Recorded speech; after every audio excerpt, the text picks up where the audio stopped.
#AskDrJonas అని type చేసి మీ questions అడగండి, తప్పకుండా రిప్లై చేస్తాను. సుభాష్ పీకే ఈ అబ్బాయి అడుగుతున్న పాయింట్ ఏంది అంటే, ఇతని తల మీద సుడి ఏదైతే చెప్తాం కదా, అటువంటి సుడులు 3 ఉన్నాయంట.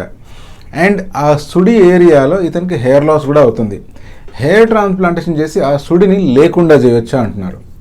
నిజానికి హెయిర్ ట్రాన్స్ప్లాంటేషన్ ఈ సుడి ఉన్న ఏరియాలో చేయడం చాలా ట్రికీ. ఎంతో ఎక్స్పీరియన్స్ ఉండి చాలా జాగ్రత్తగా చేస్తే కానీ ఆ సుడి అనేటువంటిది ప్రాపర్గా సెట్ అవ్వదు. సో అందుకని ఎప్పుడైనా హెయిర్ ట్రాన్స్ప్లాంటేషన్ చేసేటప్పుడు సుడి ఉన్న ఏరియాని ప్రాపర్గా మార్క్ చేసుకొని ఆ సుడికి ఎలాగైతే అంటే ఆ హోరల్కి ఎలా యాంగిల్స్లో అయితే హెయిర్ కర్వ్ అవుతుందో, హెయిర్ ఓరియంటేషన్ ఎలా ఉందో, హెయిర్ రూట్ డైరెక్షన్ ఎలా ఉందో దానికి అనుగుణంగానే హెయిర్ ట్రాన్స్ప్లాంటేషన్ అనేటువంటిది పర్ఫామ్ చేస్తాం. ఇప్పుడు ఇతను ఏమడుగుతుందంటే ఈ హోరల్స్ ఏవైతే ఇతనికి ఉన్నాయో అవి రిమూవ్ చేయొచ్చా అని. ఎప్పుడైతే మనకు ఈ క్రౌన్ ఏరియాలో బాల్డ్నెస్ స్టార్ట్ అవుతుందో క్రమక్రమంగా జుట్టు పల్చగా అయిపోయినప్పుడు ఆ సుడి ఉన్నట్లు కనపడడం క్రమక్రమంగా తగ్గిపోతుంది.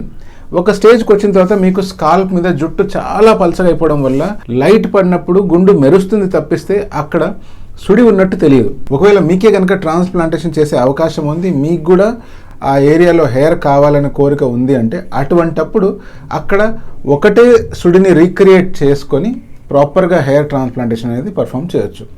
సో ఆల్రెడీ మీకు నచ్చని సుడి తలపైన ఉంది, అది ఆల్రెడీ బాల్డ్ అయిపోయింది, దాన్ని మళ్ళీ రిపేర్ చేయొచ్చు అంటే ఎస్, తప్పకుండా రిపేర్ చేయొచ్చు. సపోజ్ మీకు ఎటువంటి హెయిర్ లాస్ అవ్వట్లేదు కానీ తలపైన 2 లేదా 3 సుడులు ఉన్నాయి, అది రిమూవ్ చేయాలి అంటే హెయిర్ ట్రాన్స్ప్లాంటేషన్ ద్వారా అది సాధ్యం కాదు.